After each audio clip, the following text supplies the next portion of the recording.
Hi, welcome back to New England Fire Cooking. I'm Aaron Higgins, and today what I have here is I've got some big old boneless chuck roasts. And these are the same cuts of meat that people use to make pot roasts out of. And if you cube this stuff up, this makes some really good stew beef too, but we're not doing that today. What we're gonna do is we're gonna be cooking them on the grill. What you wanna do is you wanna break these down low and slow. You wanna render all this intramuscular fat and make it nice and tender, and it'll just pull apart. It makes for some really good pulled beef. And you can do whatever you want out of this stuff after it's done. You can make nachos with it, you can make chili with it, you can make meat pies out of it, you can make a really good sandwich. But today what we're gonna do is we're gonna use these in some pulled beef tacos, and it's gonna be really great. Let's get these seasoned. And what you wanna do before you get these seasoned, you wanna look around for any junk like this. And what I like to do is I like to just knock that off of there. Anything that's gonna hang off, this is just gonna burn, this is just gonna blacken up, and it's not really gonna give us anything that we're really gonna use. I'll just come on the other side, and if I see any, crazy amounts of sinew or silver skin, this isn't too bad right here. These really don't need too much.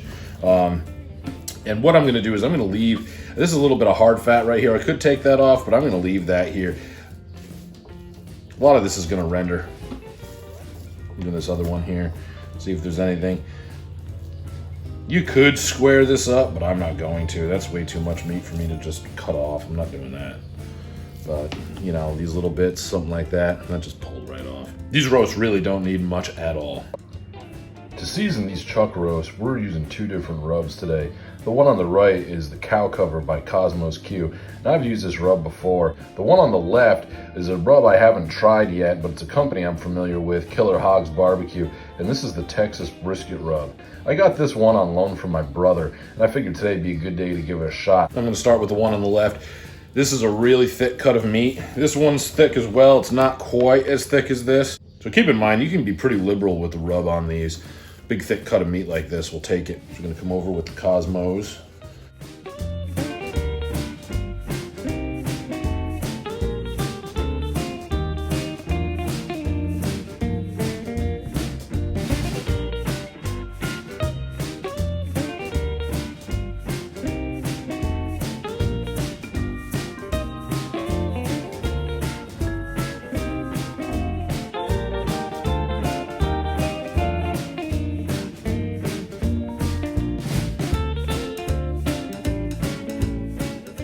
This guy here, what we're gonna do is we're gonna come over with the Killer Hogs Texas brisket rub.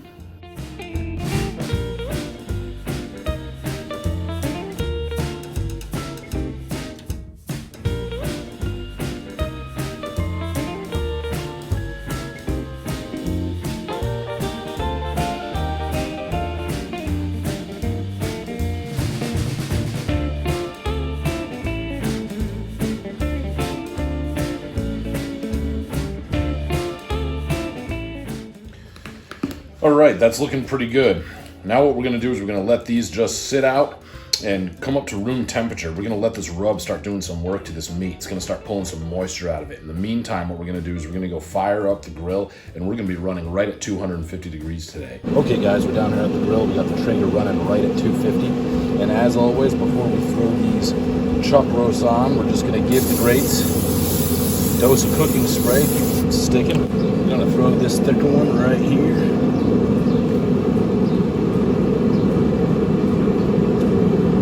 Throw the Texas style one right next to it. Keep in mind, whenever you set these, you're going to cook how you set them. Let's get this closed and let the smoke do the work.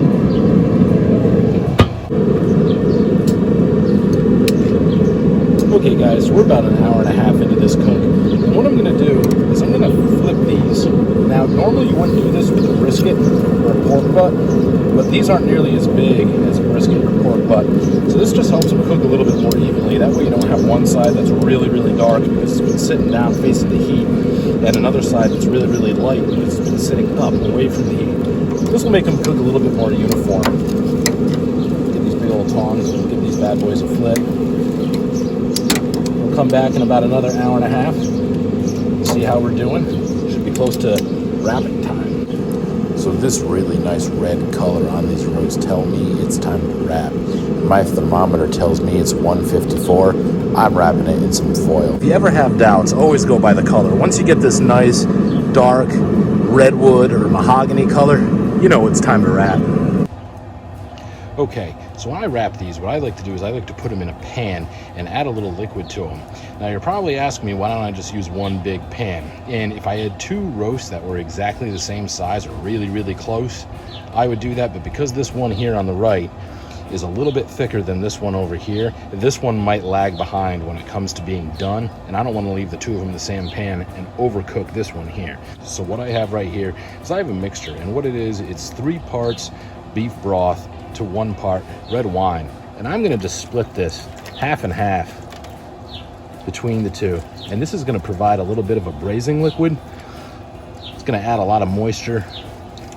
It's going to help us get these chuck roasts tender.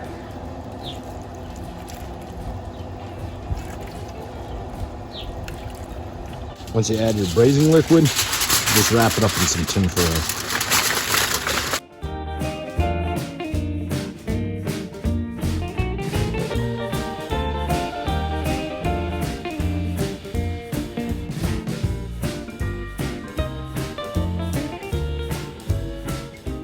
All right, now that these are wrapped right up, they're ready to go back on the grill.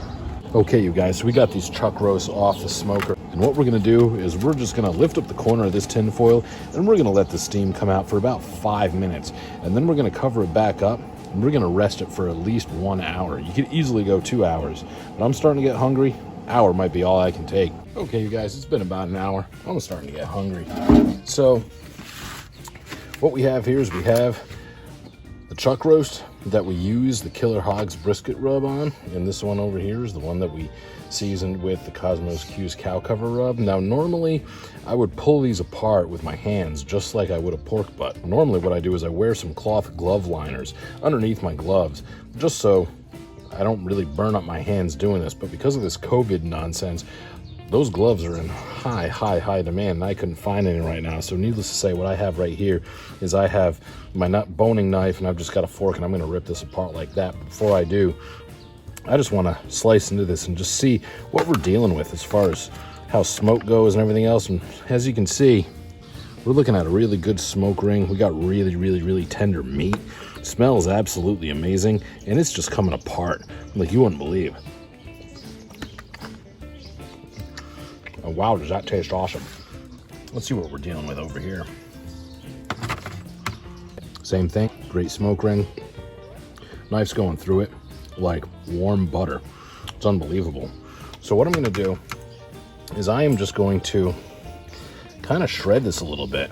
Just use the knife and the fork and kind of just work it all apart.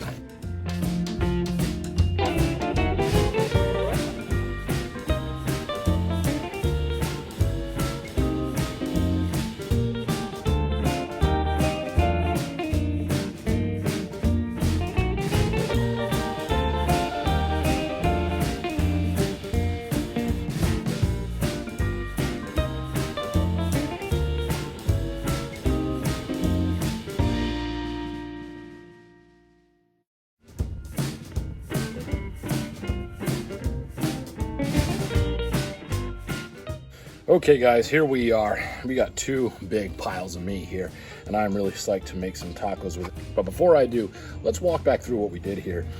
What we had was we had 2 beef chuck roasts, and we really didn't have to do much to them. A little bit of the stragglers, I call them, a little bit, you know, some sinew or some meat, you know, little tips that are just kind of hanging off. We knocked those right off because those are just going to burn. You're not going to eat those. And then what we did was we gave it a good coating on all sides.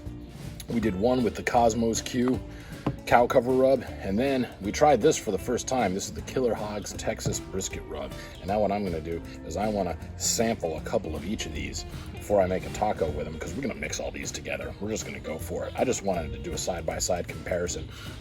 And what I'm gonna go with first is I'm gonna go with the tried and true, because I've used Cosmos cow cover in the past and I really enjoy it. But I'm gonna come in here and I'm gonna try to find me like a burnt end type. Here we go.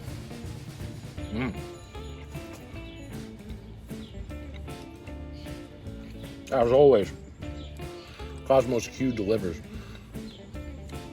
It really does. This is perfectly rendered and perfectly seasoned. Not too much salt. It's really well balanced. You could add salt to this if you wanted to. It doesn't overwhelm you.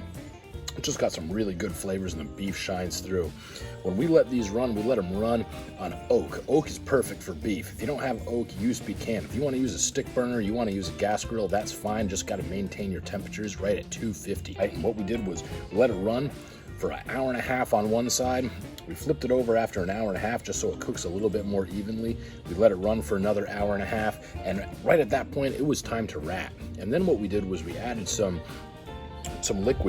braising liquid to these pans with the chuck roast in them. And that braising liquid was 3/4 beef broth, 1/4 red wine, and it added some great flavor and some moisture to this meat. Cover it with some tin foil. We got it back on the grill, and we let it run. You want to see 195, 200. We got a little bit over that today.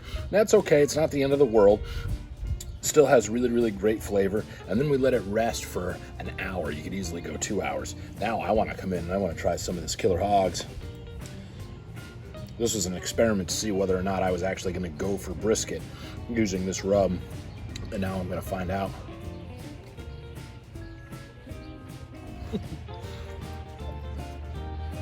Very happy with this. Wow. Awesome. Awesome flavor.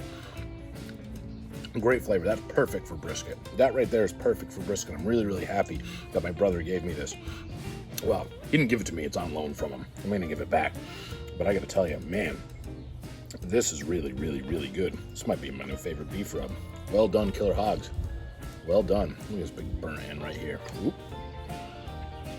I'm going for that. I gotta leave enough in here so we can make some tacos. Man. It just falls apart. It's so, so tender. Hey guys, I gotta tell you, if you just have a couple of you for dinner, you know, maybe 3-4 people, you know, you could even do a half dozen with what I have here. I'll let you know, it takes less time than brisket. It tastes just as good, and it's less expensive. I'd say we're into this for about 6 hours. Brisket, you double that cook time with brisket. Between cook and rest, easy. But if you want smoked, tender beef, do a little at the same time here. This is perfect. This is absolutely perfect. Now let's make some tacos. Okay, you guys, I got some flour tortillas here right on the board, and you can make these however you like. But if you're like me, I go all in. I like a lot of different flavors on my tacos. And what I'm gonna do is I'm gonna splat down some guacamole here and just kind of work that around a little bit. Do a second one here. There we go. Then afterwards, gotta come over with some of this beef. A nice meaty taco. Same thing over here. Let's throw some of that down. Oh, baby doll, that's gonna be good. Then afterward, I got some of this Roja sauce, and it's just street sauce for tacos. So give it a quick shake, and then of course, I got some sauce on here.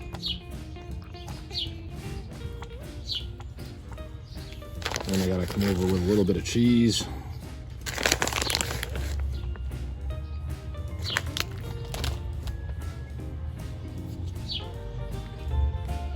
Throw a little bit of salsa on top of here.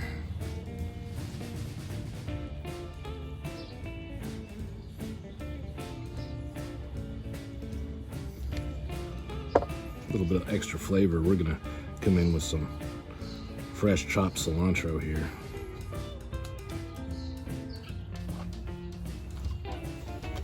Now what we gotta do is we gotta give one of these a shot. That's a big old taco right there.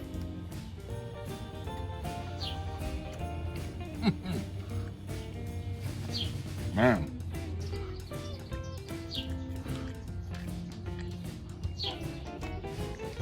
Real good beef flavor. That Roja sauce is awesome. The guacamole and the cheese and salsa. That is a taco.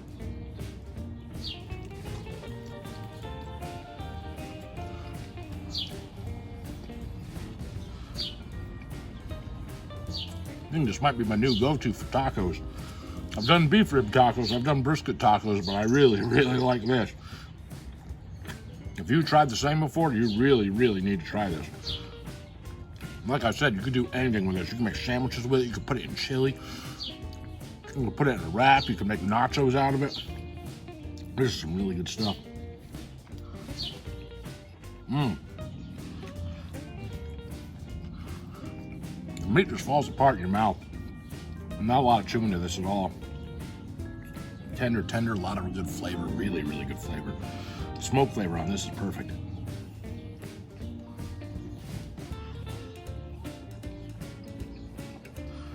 Fresh cilantros are always a good call.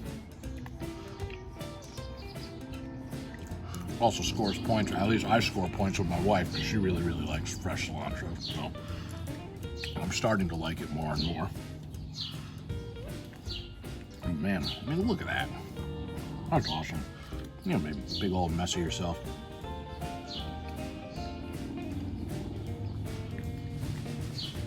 And guys, this is a winner here. It's really, really good. You can't go wrong. I can eat this every day. Every single day. Judge me. I don't care. First time ever at New England Fire Cooking. I've got my dad here, Joe Higgins, and he's gonna give us a taste test. He's gonna let us know what he thinks of these tacos here. Well, I'm the senior edition here, and I'm here to tell you that anything goes in Pawcatuck, Connecticut. This is a masterpiece of a taco, and I've been looking forward to this.